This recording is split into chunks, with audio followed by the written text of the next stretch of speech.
गोकेश ने जीता ना, वर्ल्ड चैंपियनशिप जीती उन्होंने।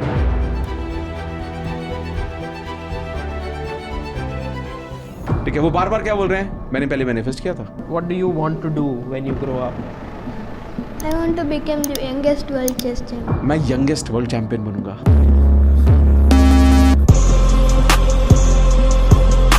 पता है क्यों? क्योंकि इंसान ने ना वो बात अपने आप से बार बार करी होगी।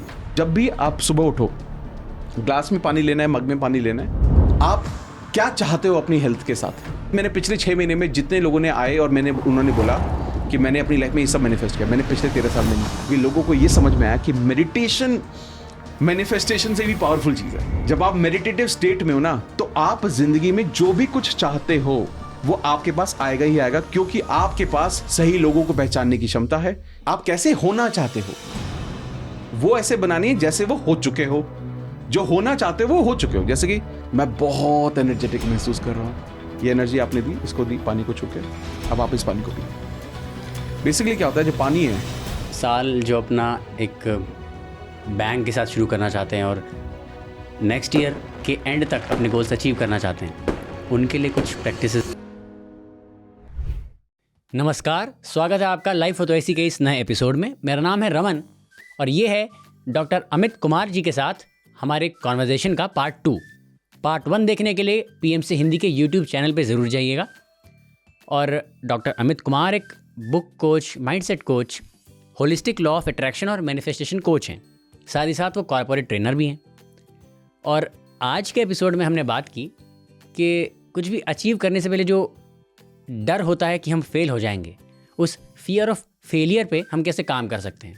साथ ही डॉक्टर अमित ने ईयर 2025 साल 2025 को कैसे हम बेस्ट बना सकते हैं, प्रोडक्टिव बना सकते हैं, कैसे अपनी लाइफ को ट्रांसफॉर्म कर सकते हैं मिरेकुलसली, इसके प्रैक्टिकल टिप्स हमारे साथ एंड में शेयर किए हैं। जानने के लिए एपिसोड को एंड तक देखिए, ताकि आपको ये भी मालूम हो कि प्रेजेंट मोमेंट में रह के कैसे हम लाइफ को मिरेकुलसली ट्रांसफॉर्म कर सकते हैं। इसके अलावा मेडिटेशन का क्या रोल होता है मैनिफेस्टेशन में, ये भी आप इस एपिसोड में जानेंगे। चलिए शुरू करते हैं आज का एपिसोड।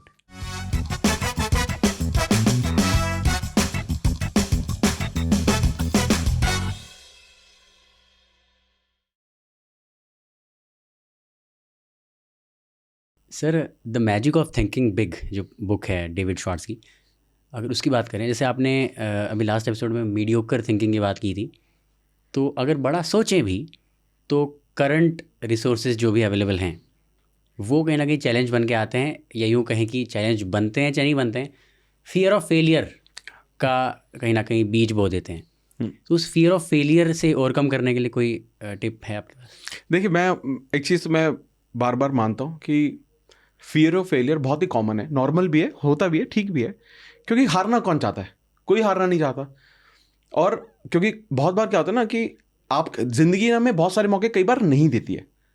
आज आपका इंटरनेशनल क्रिकेट में सिलेक्शन हो जाता है और आपको एक सीरीज़ के लिए लेके जाते हैं या 2 सीरीज़ के लिए लेके जाते हैं। अगर आपने इसमें अच्छा परफॉर्म किया, आपको ड्रॉप कर दिया जाता है, तो आपका फियर ऑफ फेलियर तो रहेगा।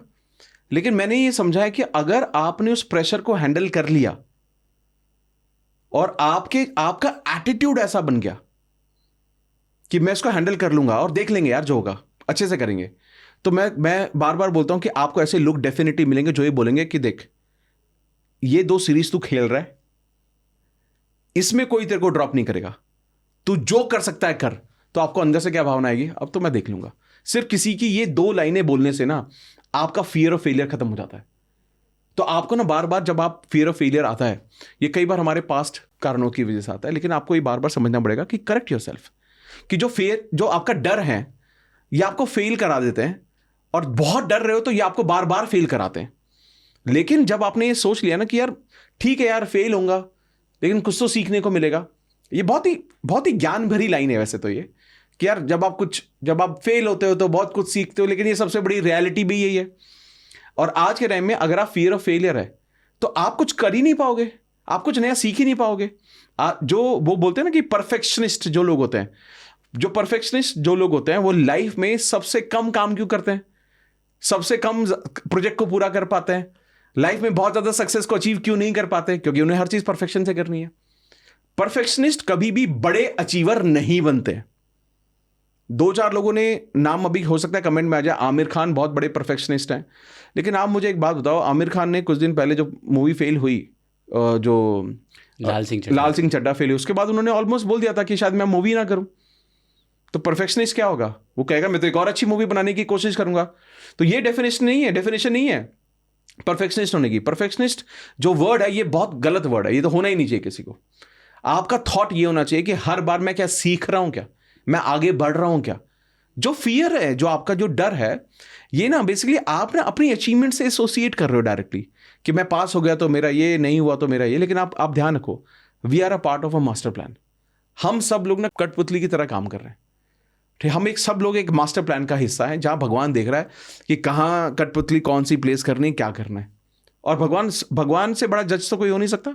हम तो गलतियां कर सकते हैं, भगवान तो नहीं गलत कर सकता। तो अगर हम जहां पर आज हैं, हम उस बेस्ट स्पॉट पर हैं आज, जहां भी हम आज हैं, ठीक है। और हमारे एक्शन से हम क्या करने वाले हैं, क्या सोच रहे हैं, क्या बोल रहे हैं, हमारे फ्यूचर प्लेसमेंट तैयार हो रहे हैं।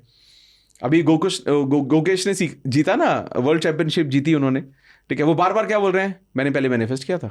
अब आप सोचो, आज जो वर्ल्ड कप उन्होंने जो जीत लिया, ठीक है, जो वर्ल्ड चैंपियनशिप उन्होंने जीत ली, आप ये बताओ क्या वो कितनी बार फेल हुए होंगे, कितने मैचेस उन्होंने हारे होंगे। लेकिन आप उन्हें बार बार आप देखोगे, उनकी पुरानी वीडियोस आ रही हैं, जब वो छोटे से थे, 7 साल 8 साल 11 साल 12 साल 15 साल, कितनी सारी वीडियो वायरल हो रहे हैं। उसने क्या बोला, मैं यंगेस्ट वर्ल्ड चैंपियन बनूंगा, मैं यंगेस्ट वर्ल्ड चैंपियन बनूंगा। आज वो बन गए। पता है क्यों? क्योंकि इंसान ने ना वो बात अपने आप से बार बार करी होगी। लेकिन ना एक बात मैं आपको बताऊं, जो आज एक मैच की वजह से पूरी दुनिया में उनका नाम हो रहा है, पूरी इंडिया में हजारों लोग उन पर वीडियो बना रहे हैं, वो पता है क्यों बना रहे हैं? क्योंकि उन्होंने उस मैच को देखा। लेकिन उससे पहले वो हर रोज 50 मैच खेलते होंगे, हर रोज प्रैक्टिस में, एवरीडे इतनी प्रैक्टिस कर रहे हैं वो लोग। उसमें से क्या लगता है वो सारे जीत रहे होंगे? नहीं जीत रहे होंगे यार, कितने सारे हार रहे होंगे।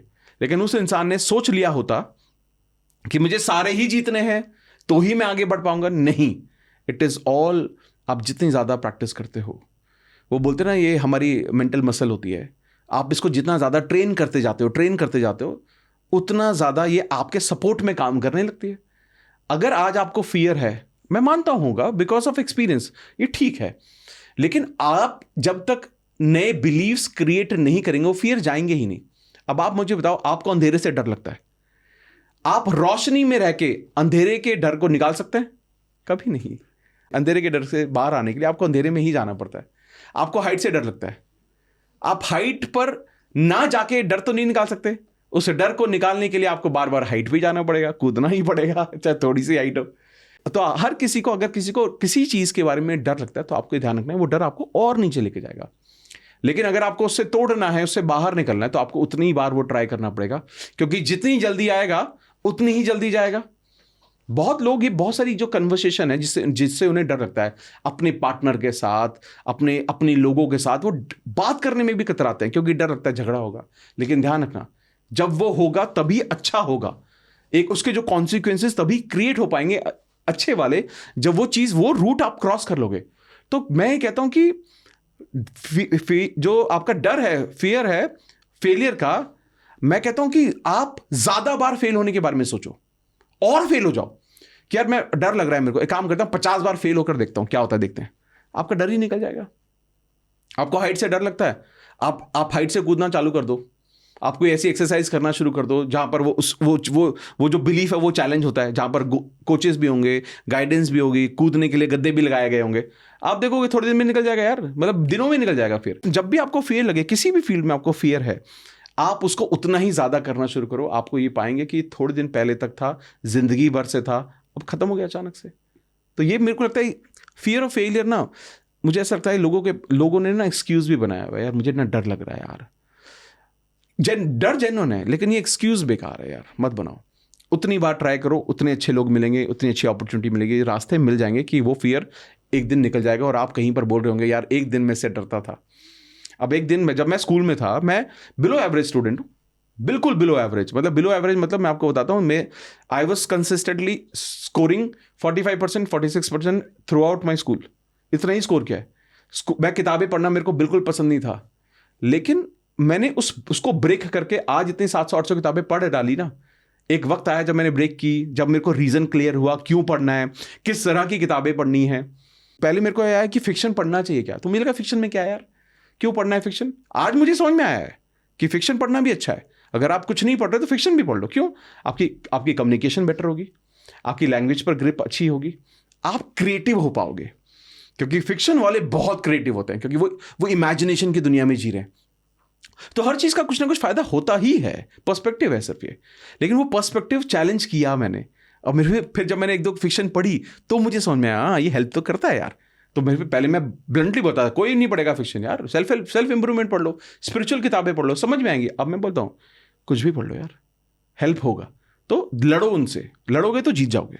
कुछ करना है लेकिन डर लग रहा है, कोई बात नहीं, डरते डरते करो पर करो ज़रूर। हाँ, अगर मैनिफेस्टेशन में, लॉ ऑफ अट्रैक्शन में होलिस्टिक ग्रोथ की बात करें तो कमिंग टू हेल्थ, हमारा जो सबकॉन्शियस माइंड है इसका इम्पैक्ट हमारे हेल्थ पे, हमारी क्रोनिक इलनेसेस पे क्या होता है, और इससे हम ब्रेक फ्री कैसे कर सकते हैं? ये बहुत इंपॉर्टेंट बात आपने पूछी, बहुत इंपॉर्टेंट सवाल है ये। और मैं ये मानता हूँ कि अगर किसी ने भी इस चीज़ को समझ लिया ना, तो वो अपने घर में, अपने आसपास के लोगों को बहुत ज़्यादा मदद कर सकता है। एक्चुअली क्या समझना है हमें, जो बहुत सारी हमारी डिजीज़ होती हैं ये कहीं ना कहीं हमारे थॉट से क्रिएट होती हैं। अब देखिए थॉट्स का क्या कनेक्शन है हमारी हेल्थ के साथ, ये सबसे पहले ही समझते हैं। क्या आप आज के टाइम में स्ट्रेस को जेन्युइन मानते हैं? स्ट्रेस से प्रॉब्लम होती है लाइफ में, होती होंगी।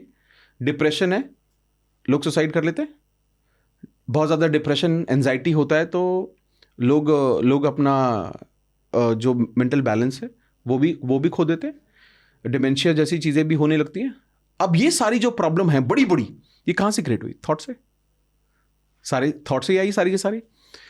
उसी वक्त जहां पर लोग ये बोलते हैं कि सोच के मैं अपनी बड़ी बीमारी को कैसे ठीक कर सकता हूं, वहीं पर बहुत सारी चीजें सामने आती हैं। जैसे एक बहुत ही पॉपुलर कॉन्सेप्ट है जिसको मेडिकल साइंस में बोला जाता है प्लेसिबो इफेक्ट।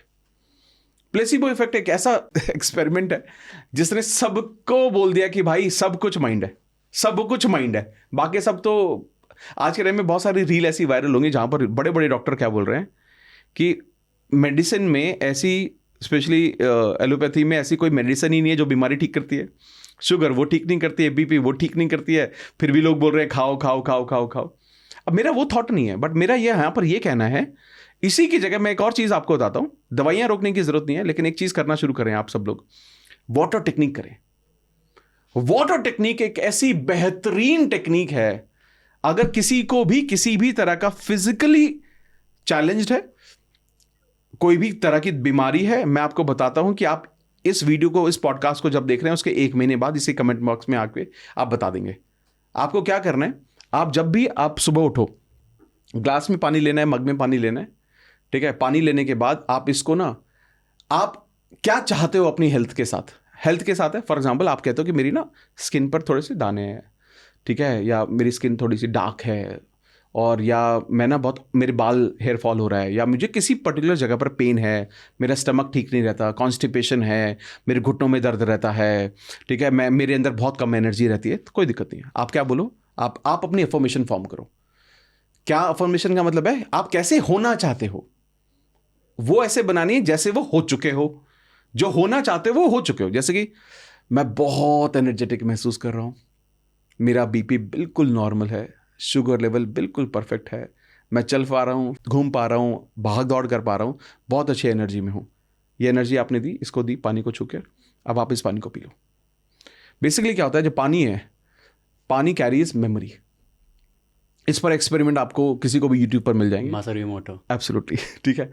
वो ये बताते हैं कि पानी में मेमोरी होती है, जो भी थॉट आप इसको देते हो उस तरह की शेप ये ले लेते हैं। लेकिन ये मेरे को ऐसा लगता है this become medicine when you give affirmation to it. आप देखो हिंदू धर्म में चरणामृत का एक होता है, मंदिर में पानी रखते हैं। अब वो मंदिर में पानी रख के क्या होगा बताओ, जो मंत्र डाले गए, भगवान की जो ब्लेसिंग है वो सबसे पहले इसी में आ रही है। जो आसपास उसके जो कुछ भी हो रहा है, एक आप किसी भी मंदिर में जब आप जाते हो तो एक अलग एनर्जी क्यों महसूस, आप अपने दुख दर्द को क्यों भूल जाते हो, एक अलग ही मस्त हो जाते हो। आप क्यों भूल जाते हो? क्योंकि एक एनर्जी एनवायरमेंट है। आप देखोगे जब आप ईसाई धर्म में हम बात करते हैं तो बैप्टिज्म की बात होती है, ठीक है, वाटर है, ठीक है। आप देखोगे, आप इस्लाम में भी बात हो रही है, वाटर है, आप सिखिज्म में भी बात हो रही है, हर धर्म में बात हो, बुद्धिज्म में भी बात हो रही है, हर धर्म में पानी की बात होती है। Most of the worshipping places water bodies के पास होते हैं। एग्जैक्टली। तो आप और हम अब हम इंडिया में हैं, तो हम तो नदियों को पूजते हैं, तो वो कारण है कुछ, उसका ये कारण है क्योंकि उनकी जो पावर है ना, वो बहुत सुप्रीम है। तो जब आप पानी को एनर्जाइज करके कुछ भी चीज़ पीते हो, तो मैंने तो बहुत एग्जांपल दिए अभी, जैसे आपका घुटने का दर्द है, आपका शुगर लेवल ठीक है, आपका कुछ भी गड़बड़ है, आप बोलो ठीक हो गया है। आप ये बोलो कि थैंक यू गॉड, मेरा शुगर लेवल ये 100 हो गया है, जो भी आप चाहते हो, आइडियल आपका परफेक्ट क्या है, आप वो बोलना शुरू करो और उसको पी जाओ। 1 महीने में मैं बता रहा हूं आपको, और ये मेरे पास 1000 टेस्टिमनी नहीं है, लाखों टेस्टिमनी है मेरे पास इसकी, जिसमें लोगों ने ये बोला कि मैंने वाटर टेक्निक की और अपनी लाइफ में अपनी हेल्थ को बिल्कुल ठीक कर लिया। ये बहुत पावरफुल है। तो जब किसी को भी हेल्थ रिलेटेड कुछ भी इशू होता है, ये हमारे थॉट से क्रिएट होता है। जब थॉट से क्रिएट हो रहा है, तो आपको थॉट को ठीक करना है, और उसका सबसे इजीएस्ट टूल इज आप अफर्मेशंस। तो आपने देखो, विजुअलाइजेशन में भी अफर्मेशन कर रहे हो, आप लिख कर भी अफर्मेशन कर सकते हो, आप इसके थ्रू भी वाटर, आप हेल्थ के लिए जो बोल रहे हैं, मैं बोलता हूँ वाटर टेक्निक करो। आप कुछ करने की जरूरत नहीं है।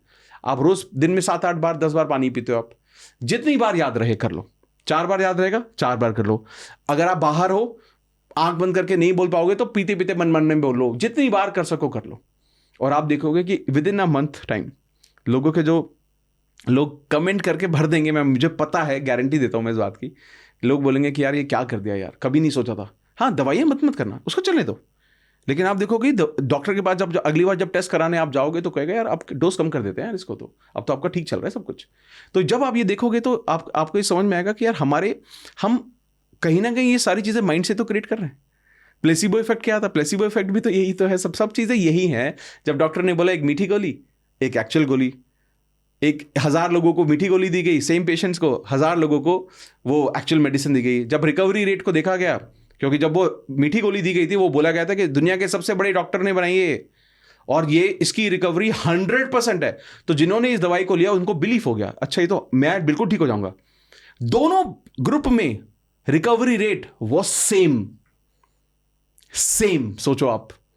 और आज भी आप किसी भी डॉक्टर के पास जाओ, प्लेसिबो इफेक्ट के बारे में जरूर बताएंगे आपको, 100% बताएंगे वो, कि कितनी सारी मेडिसिन आज भी यूज की जा रही हैं, लोगों को दी जा रही हैं, जो और वो आप, और बहुत बार वो सारी दवाइयां हम दुकान से खरीद के खाते हैं कई बार तो, ठीक है। तो अल्टीमेटली थॉट यहां पर ये है कि जब आप अपने आप इन थॉट्स को लेकर आते हैं बाहर से, और जब आप ये समझते हैं कि सब कुछ, हर चीज का क्रिएटर मैं हूं। और एक और एक्सपेरिमेंट किया गया, मैं उसके बारे में बताता हूँ। एक ना कैंसर पेशेंट के साथ वो किया गया, रिसर्च किया गया, जाना गया कि कैंसर के जो लोग थे उनका बेसिक सिम्टम्स क्या है। तो वो सिम्टम्स वाले बीमार हैं, ये है वो है। एक और चीज मिली उनके साथ, उनमें से 62% लोग बहुत ज्यादा या तो गुस्सा करते हैं, या किसी तरह का उनके अंदर ना किसी को लेकर गुस्सा अंदर भरा हुआ है, नाराजगी भरी हुई है, पुराने बिलीफ्स लेकर बैठे हुए हैं, उसने मेरे साथ ऐसा किया, उसने मेरे साथ वो किया। और ये सारी की सारी चीजें सोचो 62% लोगों के अंदर मिली। यानी कि कहीं ना कहीं वो जो गुस्सा है, कहीं ना कहीं वो जो नेगेटिविटी है, वो उनकी हेल्थ को इंपैक्ट कर गया। आप ये देखते होंगे, बहुत सारे लोग में घर में बोलते हैं ये लोग, मतलब आई विश ये किसी के साथ ना हो, बट ना बहुत सारे घर में कुछ मदर्स होती हैं जिनको ऐसे बोलने की आदत होती है कि जिस दिन हम चले जाएंगे ना तुम्हें समझ में आ जाएगा। और आप पता नहीं क्यों देखोगे, जिनके अंदर ये बहुत ज़्यादा आदत होती है ना बोलने के लिए, वो लोग जल्दी जाते हैं। मैं आज ये सोचूं, मैं ये पहली बार मैं आपसे बोल रहा हूँ, तब मेरे को ये रियलाइज़ हो रहा है, मेरी मदर बहुत बोलती थी, और आई लॉस्ट हर एट 62-63। अभी कोविड में हमने उनको खो दिया, लेकिन वो ये बहुत बोलती थी ये बात। और जब वो तब बोलती जब बिल्कुल ठीक थी, लेकिन धीरे तो कहीं ना हम अपनी ज़िंदगी में सारी चीज़ें ना मैनिफेस्ट कर रहे हैं, और हमें कई बार लगता है नहीं मैं तो ऐसे ही बोल रहा हूँ। नहीं आप ऐसे नहीं बोल रहे, मत बोलो भाई, कभी मत बोलो।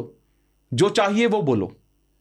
प्रॉब्लम यह है कि हम वो सोचते हैं, वो बोलते हैं, वो महसूस करते हैं जो नहीं चाहिए, और जो चाहते हैं उस पर डाउट करते हैं, पता नहीं मिलेगा नहीं मिलेगा, तो फिर कैसे मैच होगा? तो यही लाइफ है। इसलिए शायद स्पिरिचुअल गुरुज और संत जो हैं वाक क्षेत्र की बात करते हैं, पावर ऑफ वर्ड्स। आपने प्लेसिबो कहा, यू आर दी प्लेसिबो भी जो डिस्पेंजा की बुक है।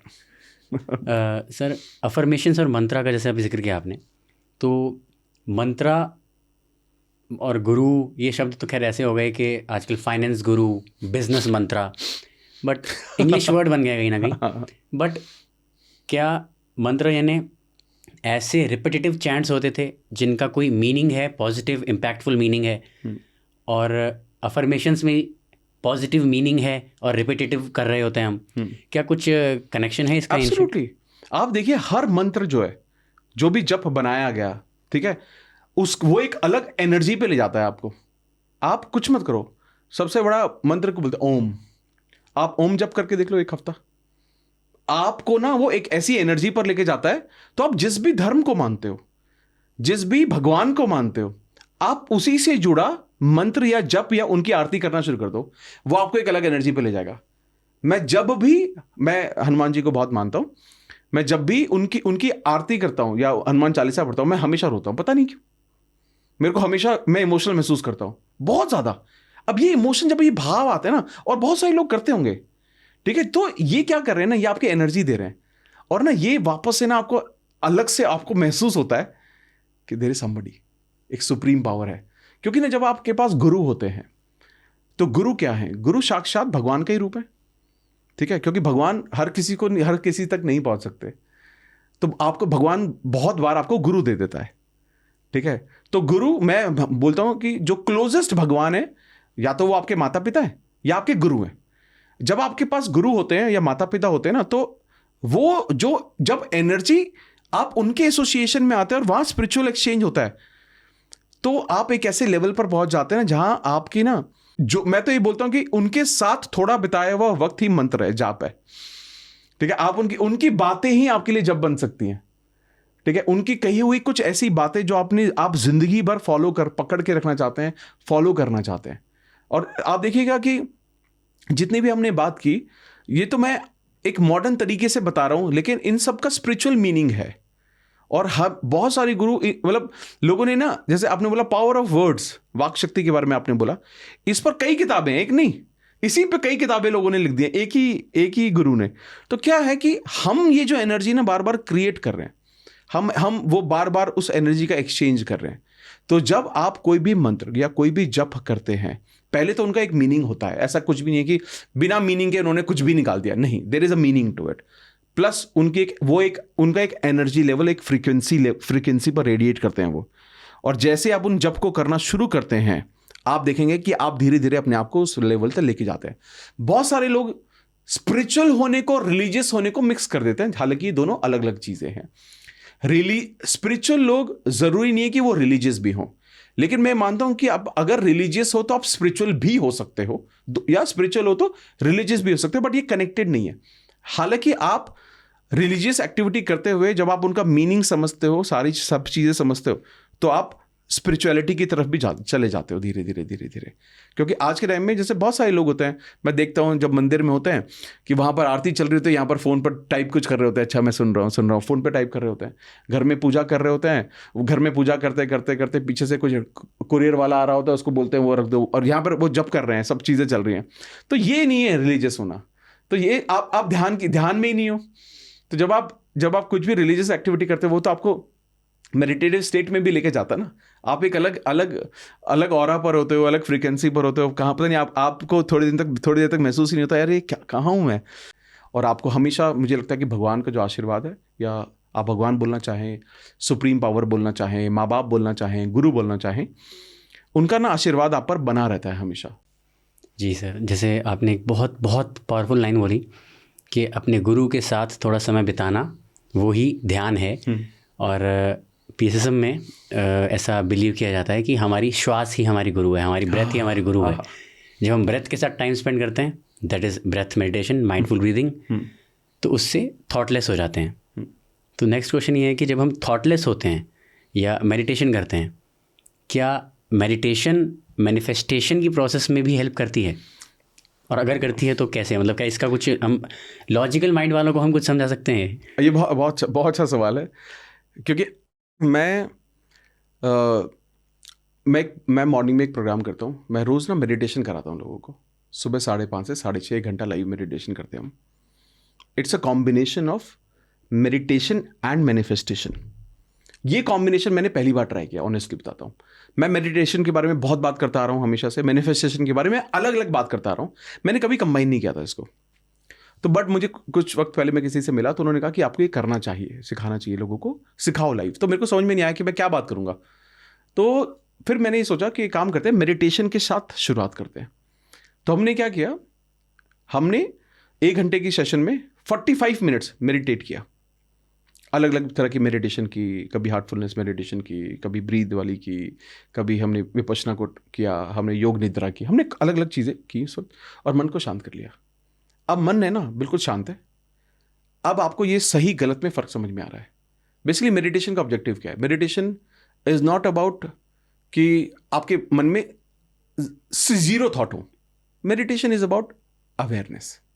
आपको पता है कहाँ क्या है, यानी कि क्लैरिटी ऑफ लाइफ। जब आप फर्स्ट स्टेप बताया था। हाँ, आपको क्लैरिटी बढ़ रही है लाइफ की। आपको ना अब आप ना एक आप यहाँ से जब चीज़ें देख रहे थे तो मैं ये माइक को अच्छे से नहीं देख पा रहा हूँ, बट जब मैं इसको थोड़ा दूर से देखूंगा तो मैं इसको और अच्छे से देख पाऊंगा। जब आप मेडिटेटिव स्टेट में होते हो तो आप थोड़ा ऊपर चले जाते हो और आपको ना सब चीज़ें नजर आती हैं। जो पूरे दिन में जो हमारा मन जो जंजाल बन चुका है, वो बहुत सारी चीज़ें जब घूम रही होती है तो हमें, इंसान क्या है, इंसान ना यही तो नहीं कर पा रहा कि सही क्या है गलत क्या है। अगर वो सही गलत में फ़र्क कर पाता तो लाइफ तो सही होती ना, बहुत अच्छी हो जाती है। कि लोग इसीलिए कंफ्यूज है कि मैं मेरे लिए सही क्या है गलत क्या है, वो ये नहीं कर पा रहे हैं। या जो लोगों को पता है कि मेरे लिए गलत ये है, उसको छोड़ नहीं पा रहे हैं लोग, है ना, यही तो चल रहा है। लेकिन जब आप मेडिटेटिव स्टेट में आते हो ना, तो आप क्या कर रहे हो ना, आप अपने दिमाग का जो रूम है उसमें ना अलग अलग रूम्स, सब रूम्स क्रिएट कर पाते हो कि अच्छा इस चीज़ के लिए अलग, ये अलग करो, ये अलग करो, ये आप बाइफर्केशन कर पाते हो, यानी कि स्कैटर्ड नहीं है, कुछ भी बैलेंस्ड है, और आप हर चीज़ को देख पा रहे हो कि ये जो थॉट है क्या ये सही है। तो मेडिटेशन करके ना क्लैरिटी आती है आपके माइंड को भी। और जब आप जो अगले लास्ट 15 मिनट में करते हैं, जब आप उस प्रोसेस में, क्योंकि मैं ऐसा मानता हूं कि जब आप स्पेशली सुबह के समय जब आप मेडिटेटिव स्टेट में होते हो, आप मेडिटेशन करने के बाद आपका सबकॉन्शियस माइंड और पावरफुल हो जाता है और एक्टिव हो जाता है। और जब आप सबकॉन्शियस माइंड जब एक्टिव होता है, जब आप उसको उस वक्त पर कुछ भी फीड करते हो, वो मैनिफेस्टेशन में बहुत ज़्यादा सपोर्ट करता है। और मैं आपको बताता हूँ, जैसे मैं लॉ ऑफ अट्रैक्शन के बारे में करीबन 12-13 साल से बात कर रहा हूँ, और जब मैं इसके बारे में बात कर रहा हूँ, मैं आपको 21 दिन का वर्कशॉप होता है हमारा। इस 21 दिनों में मुझे जितने टेस्टिमनी लोगों ने क्रिएट किए, आप ये मान लीजिए मैंने पिछले 6 महीने में जितने लोगों ने आए और उन्होंने बोला कि मैंने अपनी लाइफ में ये सब मैनिफेस्ट किया, मैंने पिछले 13 साल में नहीं किया, पिछले 13 साल में नहीं किया। क्योंकि लोगों को ये समझ में आया कि मेडिटेशन मैनिफेस्टेशन से भी पावरफुल चीज़ है। जब आप मेडिटेटिव स्टेट में हो ना, तो आप जिंदगी में जो भी कुछ चाहते हो वो आपके पास आएगा ही आएगा, क्योंकि आपके पास सही लोगों को पहचानने की क्षमता है, सही अपॉर्चुनिटी को जानने की क्षमता है। आप ये समझ पा रहे हो कि मेरे लिए सही क्या है, गलत क्या है, सही चीज़ को कैसे रोकना है, खराब चीज़ को कैसे बढ़ाना है। तो जब आप मेडिटेशन के साथ मैनिफेस्टेशन को मिक्स करते हो तो अबंडेंस, मतलब it is bound to come. आपने अवेयरनेस की बात की मेडिटेशन में सर, तो एक किताब है एकार्ट टॉल की, पावर ऑफ नाउ। तो इसके ऊपर थोड़ा आप can you please share wisdom. देखिए, पावर ऑफ नाउ थोड़ी इसकी लैंग्वेज थोड़ी सी डिफिकल्ट है किताब की, but one of the best, मतलब ये किताब हज़ारों सालों तक हो सकता है लोगों की हेल्प करने वाली है। बहुत अच्छी, बहुत पावरफुल किताब है। रामचरितमानस को 500 साल हुए हैं, लोग ग्रंथ कहते हैं उसे, फिर तो ग्रंथ वाली वैल्यू नहीं, ग्रंथ वाली तो देखो, ग्रंथ तो अलग, मतलब वो तो करोड़ों सालों तक मदद करेंगे, बट ये किताब बहुत प्यारी है। अब ना क्या है, देखो मेरे को फॉरेन ऑथर पता है क्यों अच्छे लगते हैं, वो इंडिया की चीज़ों को बेच के कुछ बड़ा अच्छा बना देते हैं। उनको ना प्रेजेंटेशन बहुत अच्छा आता है। लोग, हालांकि लोग बोलते हैं कि यार ये क्यों फॉरेन किताबों ऑथर्स के बारे में बात कर रहे हो आप, रंडावान ये वो क्यों। मैं इसलिए बात करता हूँ हमेशा कि यार देखो क्या फ़र्क पड़ता है यार, आपका लाइफ का क्या ऑब्जेक्टिव है। आपका लाइफ का ऑब्जेक्टिव है इवॉल्व होना, आगे बढ़ना।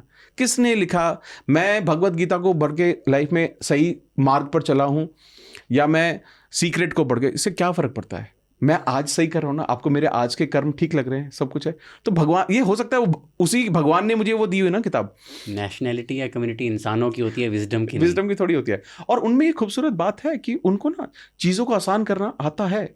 आप मुझे बताओ कि आज के टाइम में रामचरितमानस किसने बहुत आसानी से समझा के एक किताब में बता दिया? नहीं बताया किसी ने। पर मूवी जैपनीज ने बना दी।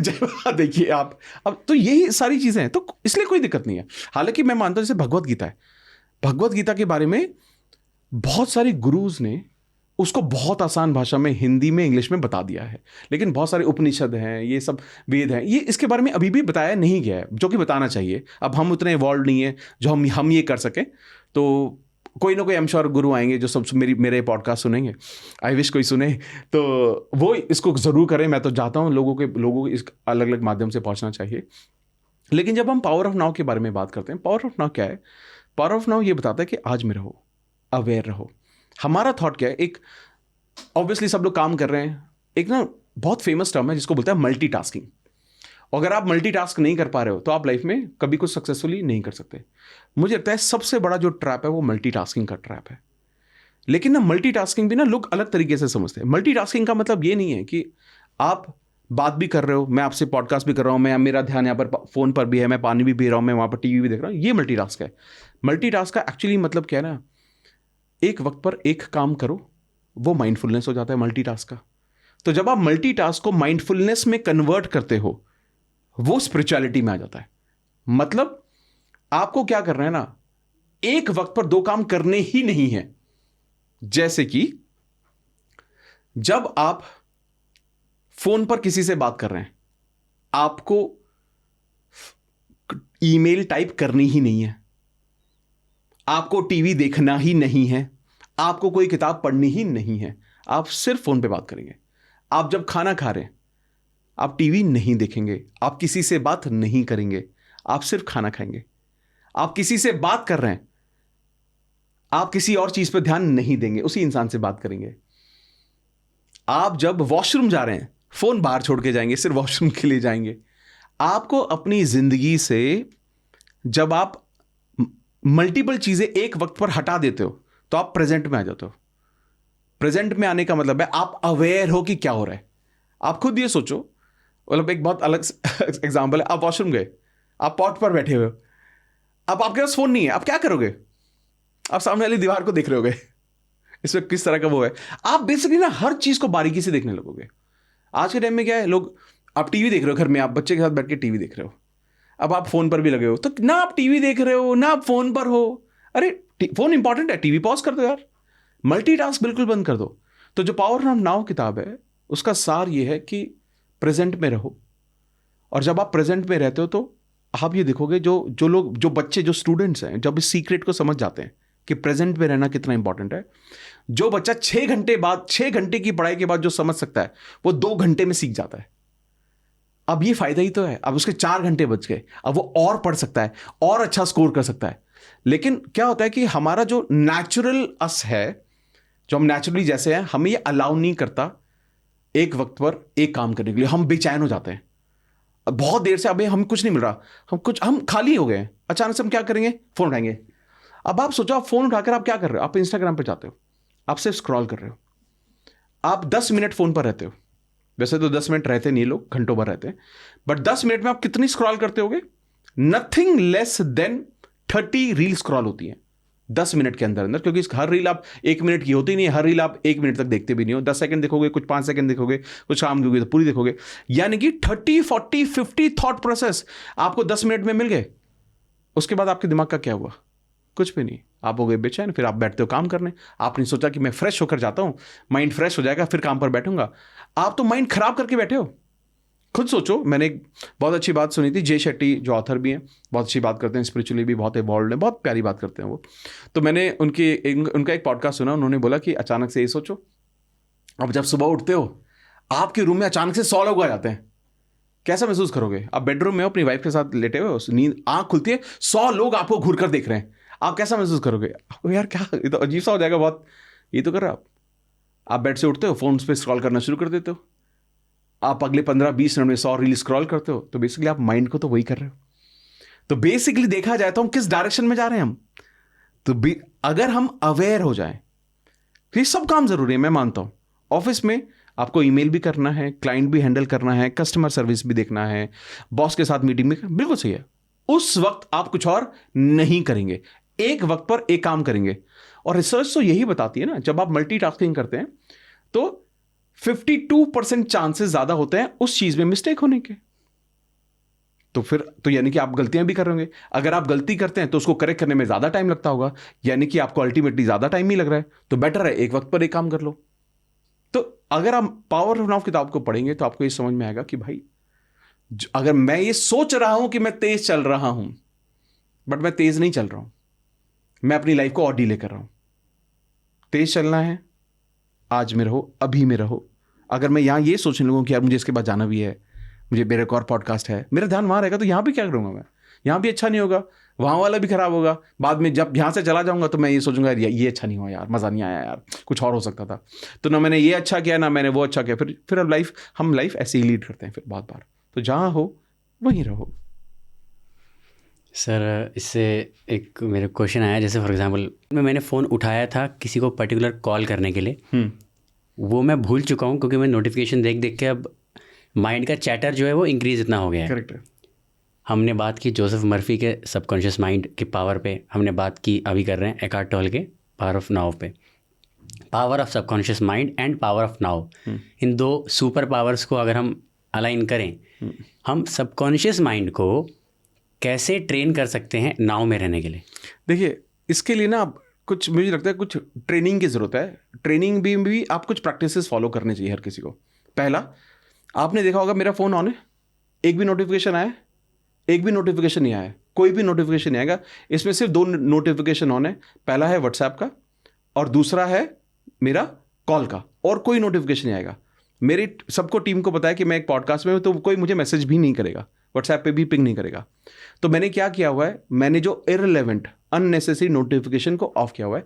ये सबके फ़ोन में फीचर होता है, सबको करना चाहिए, कोई बात नहीं, रिमाइंडर लगा लो कि मेरे को उस टाइम पर देखना है, लेकिन अलर्ट बंद कर दो, क्योंकि उसके अलावा आपको बहुत सारे अलर्ट मिल जाएंगे। दूसरी चीज़, अगर आप सोशल मीडिया पर जाते हो, सोशल मीडिया को वो मत बताने दो जो वो देना चाहता है। सोशल मीडिया पर जो भी देखना है उसको जाके सर्च करो। आप 10th के एग्जाम की प्रिपरेशन कर रहे हो, आप रिलेशनशिप के बारे में सीखना चाहते हो, तो टाइप करो। आप उस लूप में मत जाओ कि वो आपको फीड पर आपको क्या दिखा रहा है, मत जाओ उस लूप में। ये कॉन्शियस प्रैक्टिस है। जब आप इंस्टाग्राम पर आप रील देखते हो तो वो तो सजेशन ही है, आपने कौन सी रील बहुत ज्यादा देर तक देखी वही दिखाएगा आपको। लेकिन जब तो आप उस सजेशन में जाते रहेंगे, वो ट्रैप यही तो है। एक और चीज है जो आप कर सकते हैं, तो पहले तो पिछले वाले पॉइंट में उन सभी प्लेटफॉर्म को अनसब्सक्राइब करो जो आपके मेंटल हेल्थ के लिए ठीक नहीं है या आपकी लाइफ में बहुत ज्यादा वैल्यू ऐड नहीं करते। एंटरटेनमेंट में मानता होना चाहिए, तो आप उसको सब्सक्राइब करो इस थॉट से कि वो एंटरटेनमेंट के लिए है, तो वो बाइफर्केट कर लो। उसके बाद जो अगली चीज करने की जरूरत है, आप ना सोशल मीडिया को ना ऐप के थ्रू एक्सेस मत करो, वेब के थ्रू जाओ। क्योंकि वेब के थ्रू जाओगे, पासवर्ड भी कई बार सेव नहीं होगा, बार बार डालना पड़ेगा, तो आधी बार आप जाओगे ही नहीं। क्योंकि अब तो ऐप्स का तो फायदा और नुकसान यही है कि आप झट से खोलते हो, फट से खुल जाता है, वो नहीं करना। तो वेब ब्राउजर के थ्रू, फोन में भी वेब ब्राउजर के थ्रू जाओ। और अगर आप आइडेंटिफाई करने की जरूरत है कि क्या मुझे डिस्टर्ब करता है, उसको ऐप को डिलीट करो और वेब ब्राउजर के थ्रू जाओ, क्योंकि इंपॉर्टेंट है। क्योंकि क्या हो रहा है ना, एक जो थॉट होता है जस्ट लाइक दैट, मतलब कुछ नहीं है, अरे ऐसे ही मैं फोन देख रहा हूं, कुछ नहीं है, कोई मैसेज नहीं आया मुझे, कोई कॉल नहीं आया मुझे, मैं बस ऐसे ही देख रहा हूं। हम में से 90% लोग सारी एक्टिविटी जस्ट लाइक दैट करते हैं, ऐसे ही। अब ऐसे ही करोगे तो लाइफ ऐसी ही होगी, है ना, सही डायरेक्शन में नहीं जा पाएगी ना वो। तो हमें जब तक हम ये समझते रहेंगे, हम एक सही डायरेक्शन में जाना शुरू कर देंगे। तीसरी चीज, मैं इसको पिछले, जब से मैं काम कर रहा हूं, मैं 17 साल मुझे काम करते करते हो गए हैं, ठीक है। 17 साल से मेरे पास हर साल मैं एक डायरी खरीदता हूं, जो पूरे डेटेड डायरी पूरे साल के लिए। ये बेहतरीन वक्त है, ये लोगों को करना चाहिए।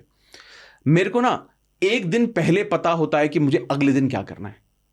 मैं रोज रात को एक लिस्ट बनाता हूं कि मेरे अगले दिन के टास्क क्या है। पहले मेरे को एक पॉडकास्ट पे जाना है, फिर किसी से मिलना है, फिर एक पॉडकास्ट पे जाना है, फिर मुझे किसी से मिलना है, आज वीडियो चेक होनी, पूरा टास्क रेडी होता है मेरा।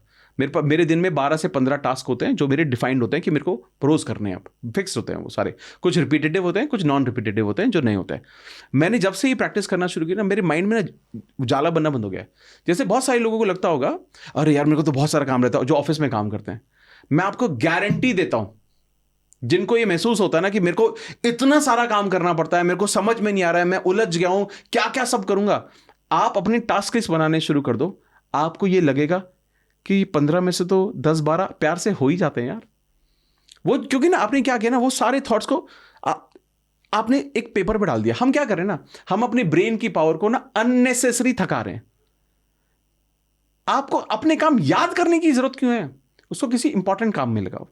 अच्छी बात है, याद रखो। काम क्यों याद रखना है? काम लिख लो, क्योंकि लिख लोगे तो उसको याद करने की जरूरत नहीं, क्योंकि आपने या तो रिमाइंडर लगा दिया या आपकी शीट में लिखा हुआ है कि मेरे को सारा काम कर। अब वो जो डायरी है वो मेरी टेबल पर पूरे दिन रहती है, और मैं जो भी काम करता हूं उसको टिक करता जाता हूं। तो बेसिकली क्या हुआ कि मैंने ना अलग अलग टूल ढूंढ लिए ये जानने के लिए कि मेरी लाइफ इतनी मैसी है नहीं जितनी मैं सोचता हूं, उतना परेशान मैं हूं नहीं जितना मैंने अपने आप को बना लिया है। तो जब आप इन टूल्स को भी अपनाने लगते हो, ये अब टाइम मैनेजमेंट की टूल भी आप बोल सकते हो, लेकिन मुझे ना ये मेरी लाइफ से स्ट्रेस को कम करते हैं। और मेरे को ना, और कई बार मैं क्या करता हूं ना, अगर मुझे लगता है बहुत सारा काम है तो मैं उनको रेटिंग भी दे देता हूं। ए कौन से टास्क है, ए मतलब सबसे इंपॉर्टेंट, बी उससे सेकंड प्रायोरिटी, सी थर्ड प्रायोरिटी, डी जो मैं कल भी कर सकता हूं, आज नहीं किया तो कल कर लूंगा। उससे मेरा स्ट्रेस और कम हो जाता है। यानी कि मैं अपने माइंड को बार बार मैसेज दे रहा हूं कि इंपॉर्टेंट काम है ये पहले कर लो। और वहां पर मैं क्या कर रहा हूं, अवेयरनेस में भी हूं कि अच्छा ठीक है 3 काम सुबह से हो गए हैं, अभी तो 12 बजे हैं, चलो ठीक चल रहा है, यानी कि लाइफ ठीक चल रही है। तो आप अवेयरनेस में भी हो, तो जो नहीं हुआ उसको लेकर परेशान भी नहीं हो। तो बेसिकली आप क्या कर रहे हो, अलग अलग टूल से अपने माइंड को ट्रेन कर रहे हो आप। और स्ट्रेस मतलब ये सब तो 17 ईयर्स आई बीन प्रैक्टिसिंग। मेरे पास एक लाइन लगी हुई है जिसमें 17 डायरी आपको मिल जाएंगी उसमें, वो और हमेशा होती है। अगले साल वाली मैं 15-20 दिन पहले खरीद चुका हूं 2025 के लिए, और वो क्लियर और बड़ी डायरी होती है, A4 शीट्स, A4 साइज है उसका, इतनी बड़ी डायरी होती है। काम ज्यादा है क्योंकि टास्क ज्यादा होती है, तो मैं लिखता हूं उसमें, और वो आदत बनी हुई है जिसकी वजह से ना जिंदगी आसान लगती है इतने। अब सोचिए, मैं I work every day for 12 to 14 hours, 12 से 14 घंटे मैं काम करता हूं आज भी, हर रोज। बहुत सारे काम होते हैं, बहुत सारी चीजें करनी है, सपने हैं, बहुत कुछ पूरा करना है। लेकिन मैं अगर उलझ गया तो मैं कहाँ कर पाऊंगा कुछ। आज हम कर पा रहे हो क्योंकि क्लैरिटी है कि क्या करना है, क्यों करना है, कब करना है। वो क्लैरिटी मिलती, सब हो जाता है फिर अपने आप। सर जैसे हम ईयर एंड अप्रोच कर रहे हैं, नया साल शुरू, कई लोग ऐसे होंगे जो नए साल में देखेंगे वीडियो, तो साल जो अपना एक बैंग के साथ शुरू करना चाहते हैं और नेक्स्ट ईयर के एंड तक अपने गोल्स अचीव करना चाहते हैं, उनके लिए कुछ प्रैक्टिसेस आप सजेस्ट करेंगे? 3 चीज़ें करनी चाहिए उनको। हमने डिस्कस किया बट मैं कंक्लूड कर देता हूँ क्या क्या चीज़ें। पहली चीज़, सबसे पहले ये परफेक्ट टाइम है, चाहे आप इसको दिसंबर में देख रहे हो चाहे जनवरी में देख रहे हो, आप सबसे पहले अपना विजन बोर्ड जरूर बनाओ, जरूर बनाना है। दूसरी चीज़, ग्रैटिट्यूड जार आपको खरीद के लाओ, या घर में कोई कांच का कोई ट्रांसपेरेंट कुछ भी होगा, आप उस पर ग्रैटिट्यूड करना शुरू कर दो। मतलब ये एक्टिविटी आपकी लाइफ को बदल देगा, आपका पर्सपेक्टिव बदल देगा, आप ज़्यादा खुश रहने लगोगे, स्ट्रेस खत्म हो जाएगा, एंजाइटी खत्म हो जाएगी, और आपको ये महसूस होगा ज़िंदगी में बहुत ब्लेसिंग है, और आप उतनी ही ब्लेसिंग और ज़्यादा अट्रैक्ट करोगे। और तीसरी चीज़, आप विजुअलाइजेशन करना शुरू करो। 2 वक्त विजुअलाइजेशन करो। सुबह, जब आप सुबह सोकर उठते हो, बेड में ही हो, उठे नहीं हो लेकिन आँख खुल चुकी है, आप तब अपने सपने को विजुअलाइज करो जैसे वो हो चुका है, जैसे हमने बात की थी पूरा डिटेल में, ठीक है। और 2-3 मिनट करना है, ज़्यादा देर 2-3-4 मिनट कर लो। और रात को जब आप बेड में चले गए हो, लाइट बंद हो चुकी है और आपको नींद आने ही वाली है, उस सपने को वापस से सोचते सो जाओ। ये 3 चीजें अगर कोई भी करेगा, अगर किसी की फिजिकली किसी को कोई भी दिक्कत है तो वो वाटर टेक्निक को अपनी लाइफ में अडॉप्ट कर ले। और अगर कोई भी इन चारों में से कोई टेक्निक कर रहा है तो मुझे कमेंट करके जरूर बताना उसके रिजल्ट क्या थे, वो लाइफ चेंजिंग हो जाएगा लोगों के लिए। Great sir. क्योंकि हमारा most of the conversation books पे डिस्कस किया हमने, और जैसे मैंने शुरुआत में बोला आपका मेन कोर एक्सपर्टीज़ जो है वो बुक्स हैं। तो हमारे दर्शकों के लिए जो ऑलरेडी स्वाध्याय को बहुत पैशनेटली फॉलो करते हैं, आप अपने एंड पे क्या बुक्स रिकमेंड करना चाहेंगे? देखिए, 3 किताबें मेरे को लगता है जो सबसे पहले शुरुआत करनी चाहिए, लोगों को पिकअप करके पढ़नी चाहिए। पहला तो ज़रूर पढ़ो power of A subconscious mind. देखिए, लोगों ने अभी आज के पॉडकास्ट में भी सबकॉन्शियस माइंड को बहुत सुन लिया, ये टर्म बहुत फेमस भी है, लोग सुनते भी होंगे। पावर ऑफ सबकॉन्शियस माइंड आपको बार बार ये बताती है कि आपका कैसा भी थॉट प्रोसेस हो, आपके माइंड में कुछ भी चलता हो, आप अपनी लाइफ को पॉजिटिव रूट कैसे दे सकते हैं, और अपने सबकॉन्शियस को फेलियर से सक्सेस तक कैसे आप वो जर्नी को देख सकते हैं, कैसे दे सकते हैं, वो पूरी क्लैरिटी आपको मिल जाएगी। दूसरी किताब है द मैजिक, रॉन्डा बाइन की किताब है, जो जिन्होंने द सीक्रेट लिखी है। ये वन ऑफ द बेस्ट किताब है जो मैंने आई थिंक आज तक हजारों में ये किताब मैंने गिफ्ट कर दी होगी लोगों को। मैं ये किताब गिफ्ट करता हूं सबको। इस किताब में ना 28 दिन का एक रूटीन है, बहुत ही सुंदर बनाया हुआ है। इस हर रोज ये ग्रैटिट्यूड की प्रैक्टिस है। 28 दिन में आपको एक दिन में एक चैप्टर पढ़ना होता है, उसके पीछे की एक्सरसाइज करनी होती है, दूसरे दिन दूसरा चैप्टर। जब आप इसको 28 दिन तक फॉलो करते हो, आप ये देखोगे कि आप अपनी लाइफ में कितनी ज़्यादा अबंडेंस क्रिएट हो चुकी है। और मैंने अपनी लाइफ में सबसे ज़्यादा चीज़ें जब मैनिफेस्ट की, जब मैं एक्चुअली में इस किताब को प्रैक्टिस कर रहा था। मैंने 5-6 बार इस किताब को प्रैक्टिस किया है और अनबिलीवेबल किताब है ये, कोई भी कर सकता है इसको। हिंदी में भी आती है, मतलब हिंदी क्या, हिंदी, इंग्लिश, मराठी, बहुत सारी लैंग्वेज में ये किताब मिल जाती है, कोई भी ले सकता है इसको। तीसरी किताब जो आपको पढ़नी चाहिए, जो आपको बहुत ज़्यादा इवॉल्व होने में काम करेगी, मुझे ऐसा लगता है कि हर किसी को ना एक किताब ज़रूर पढ़नी चाहिए, वो है माइंडसेट बाय कैरल ड्वेक। मुझे ऐसा लगता है कि इस माइंडसेट पर ना इससे बेहतरीन किताब नहीं लिखी गई है, कोई आज तक नहीं लिखी गई है। ये आपको हिंदी, इंग्लिश, ये तीनों किताब हिंदी इंग्लिश में मिल जाती है।